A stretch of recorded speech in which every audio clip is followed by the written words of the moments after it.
안녕하세요. 박민재 세무사입니다. 이제 5월은 모두가 알고 있다시피 종합소득세를 신고하는 달인데요. 종세 신고는 개인 사업자뿐만 아니라 프리랜서분들 그리고 기타 다른 소득이 있는 분들 모두 신고를 하셔야 되는데, 오늘은 이 종소세 신고에 대해서 자세히 한번 알아보도록 하겠습니다. 종소세라는 걸 생각을 해보면 근로소득은 근로에 대한 소득세, 금융소득은 금융에 대한 소득세, 배당소득은 배당에 대한 소득세, 이런 게 딱 인식이 되는데, 종합소득이다 하면 어떤 걸 종합하는 건지 궁금하실 것 같거든요. 그럼 이 종합소득세는 어떤 신고를 하는 건지, 어떤 소득에 대한 신고를 하는 건지 한번 말씀해 주세요.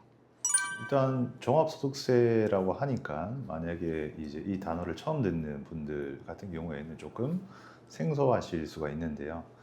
우리가 이제 살아가면서 경제 활동을 하게 되고 거기에서 경제 활동을 하게 되면은 일정한 소득이 발생을 할 수가 있습니다.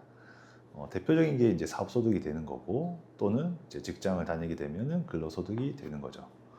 근데 거기에다가 어떻게 보면 이제 이자 배당, 요즘에 주식도 많이 하시니까 거기에서 발생하는 배당 소득이 있을 수도 있고요. 그 다음에 은행에다가 예금을 맡겨 놓으면 이자 소득이 발생을 할 수가 있죠. 그리고 또 연금, 국민연금이라든지 또 은행이나 금융회사에서 이제 금융상품을 든 경우에 연금 소득이 또 발생을 할 수가 있고요. 그 다음에 그 외에 이제 일시우발적으로 기타 소득이라고 해서, 예를 들면 기타 소득에는 뭐 복권에 당첨이 됐다든지, 내지는 이제 일시적으로 뭐 강연을 했다든지, 이런 것들이 이제 기타 소득에 포함이 되게 됩니다.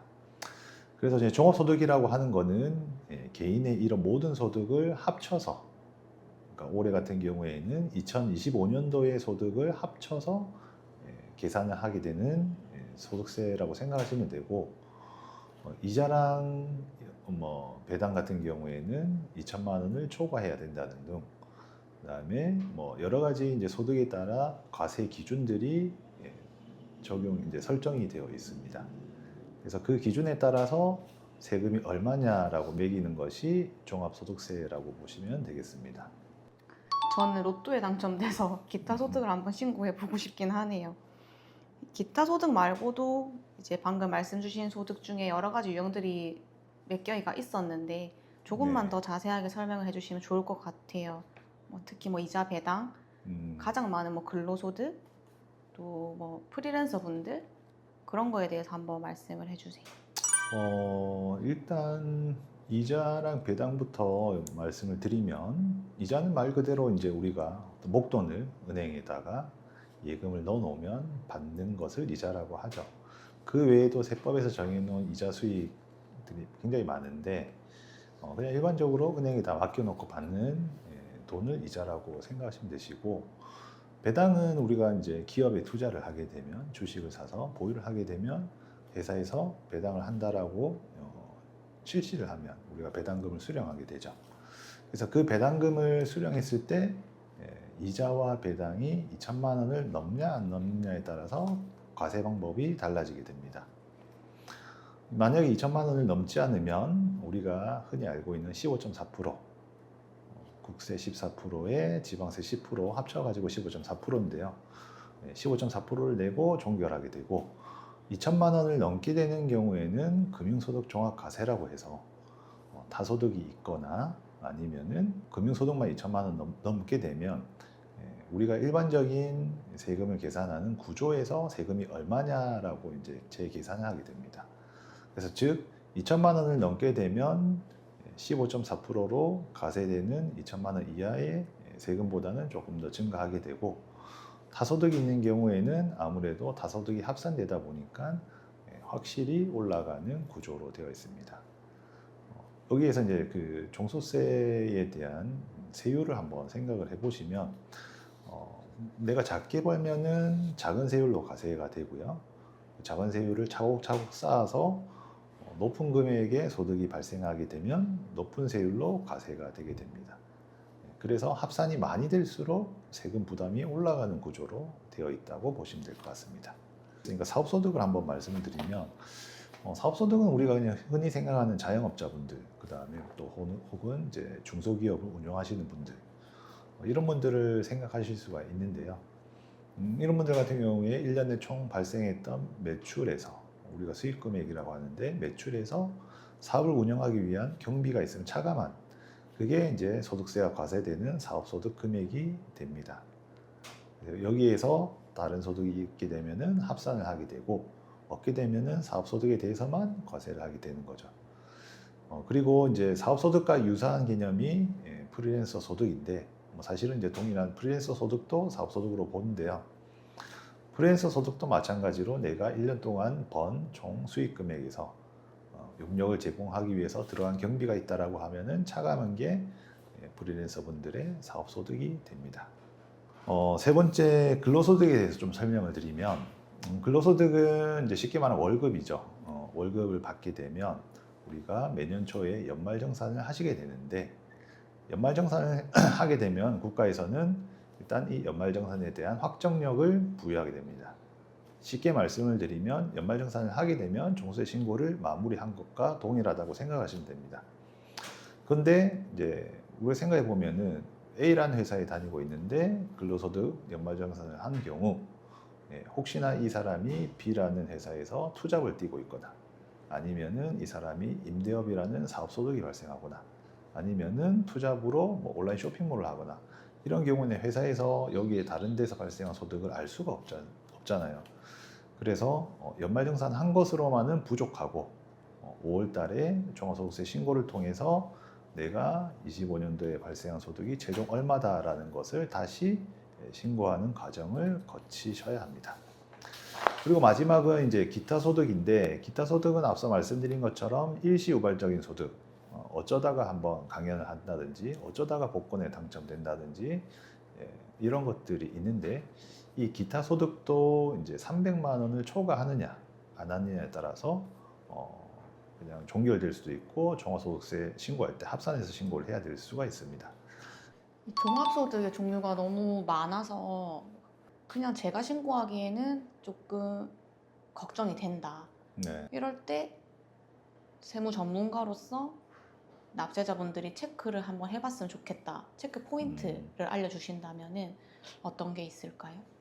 네, 일단 제가 뭐 개념에 대해서 좀 간단하게 설명을 드렸는데, 사실 소득세를 이제 처음 신고하시려는 분들께는 이제 이 내용만으로는 신고를 하기에는 좀 충분하지 못하다고 생각을 합니다.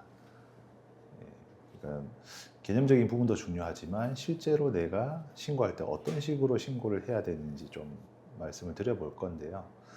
일단은 이제 보통은 종합소득세 신고 대상자가 되면 4월 말이나 5월 초에 요즘에는 이제 국세청에서 카카오톡으로 이제 안내문을 보내드립니다. 그 안내문을 보시게 되면 25년도에 발생한 내 소득이 어떤 게 있고, 사업소득 매출은 얼마고, 근로소득은 원전징수 영수증 신고된 게 얼마다, 내지는 이제 이자 배당 뭐 이런 어떤 종합적인 나의 소득에 대한 내용을 확인하실 수가 있습니다. 이걸 확인해 보시고 앞서 말씀드린 내용의 어떤 부분을 좀 참고하셔가지고, 내가 이런 방향의 어떤 소득이 발생했고 이런 방향 어떤 방향으로 신고를 해야 되겠다라는 걸 감을 잡으셔야 되고요. 그리고 이제 일단은 이제 사업소득부터 말씀을 드리게 되면, 사업소득 같은 경우에는 실제 발생한 수익 금액에서 필요경비를 차감한 게 과세소득이 됩니다. 그래서 경비를 얼마나 잘 정리하느냐, 매출은 사실 안내문에 다 적혀 있어요.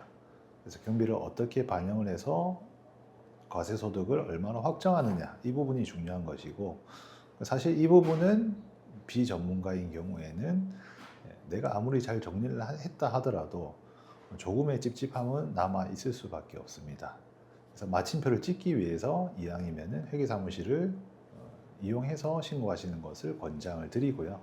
물론 이제 거래금액, 매출액이 낮거나 소액인 경우에는 혼자 이렇게 해보셔도 크게 무리는 없을 것으로 생각을 듭니다. 그리고 프리랜서 분들 같은 경우에도 요즘에는 워낙 뭐 유튜브라든지 네이버 등에서 이런 것들을 홍보를 많이 해서 플랫폼을 이용하시는 경우도 많은데, 이 부분도 참고해서 말씀을 드리면 어쨌든 대량으로 신고하는 사이트인 경우에는 아무래도 타겟이 될 가능성도 조금 배제를 하시면 안 될 것 같아요.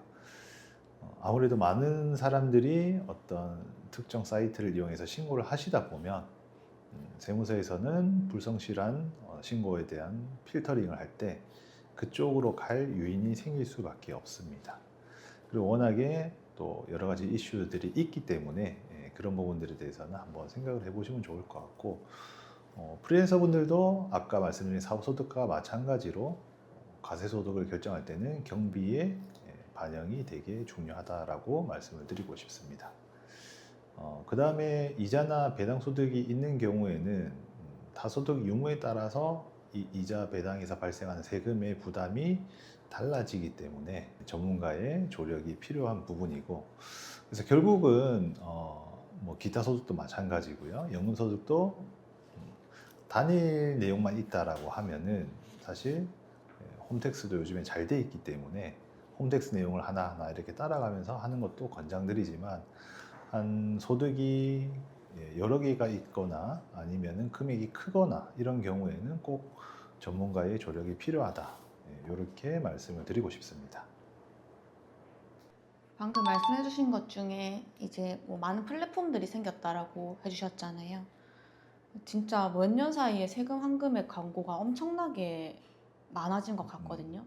저도 출퇴근할 때마다 뭐 유튜브에 광고가 뜬다거나 지하철 광고를 본다거나 그런 경우가 정말 많았는데, 저도 이 일을 하지만 그 광고를 보면 한번 써보고 싶다, 무조건 환급이 된다라고 하니까 솔깃하기도 할 것 같더라고요. 세무사님이 보시기에는 솔직히 좀 어떠실까요?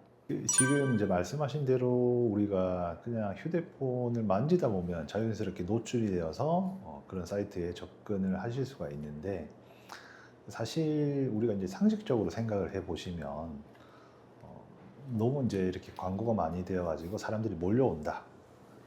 근데 사실적으로 한 분 한 분의 신고서를 제대로 검토한다는 게 쉽지는 않습니다. 그래서 대부분은 알고리즘 같은 어떤 기술적인 프로세스로 신고서가 마감이 되는데요. 그렇다고 하면은 비용에 대한 분석이라든지 매출 자료의 정확성 뭐 이런 것들에서 문제들이 좀 발생을 할 수가 있고, 현재 지금까지 신고된 내역을 보면 그런 문제들이 많이 도출이 되어 있습니다.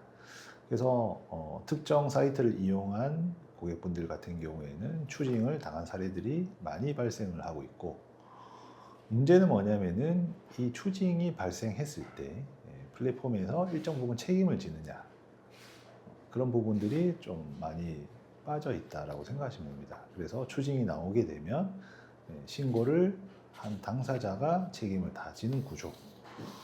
그래서 당장 신고를 할 때는 환급액이 많이 나오고 또 간편하게 진행이 되어서 좋다고 느끼실 수가 있지만, 신고에 대한 불성실한 부분의 검토는 보통은 한 1년 뒤에 이루어지기 때문에 느닷없이 세무서에서 종합소득세 신고 몇 년 전 거에 대한 과세 자료 이런 것들이 나올 수가 있다라고 생각하시면 될 것 같아요. 그래서 물론 이제 소액인 경우에는 내가 1년에 벌어들인 수익이 그렇게 크지 않다. 예를 들어 한 뭐 1,000만 원, 2,000만 원 정도 수준이다 라고 하게 되면은 플랫폼을 이용하는 거에 대해서 물론 권장드리지 않지만 사용하실 수 있다라고 생각을 하지만, 그 이상의 금액이 된다라고 하시게 되면 어느 정도 내가 세금에 대한 리스크를 인지하고 여기에 대한 경각심을 좀 가진다는 의미에서 주변에 회계사무실 또는 세무사에게 찾아가는 것을 권해드리고 있습니다. 지금까지 종합소득세에 대한 내용을 간단하게 좀 설명을 드렸는데요. 종합소득세 신고라고 하는 게 지금 이 영상을 보면서 이제 처음 접하시거나 또는 좀 생소하신 분들께는 복잡하고 어렵다라고 생각하실 수가 있는데, 세금 신고라고 하는 거를 번거롭고 귀찮다라고 생각은 하지 마시고, 우리가 혹시나 이걸 잘못 신고하게 되면은 추징액이 발생을 하고, 그 추징액에는 내가 원래 내야 되는 세금보다 가산세라는 명목으로 원래 내야 되는 것보다 더 많이 내게 되어 있습니다.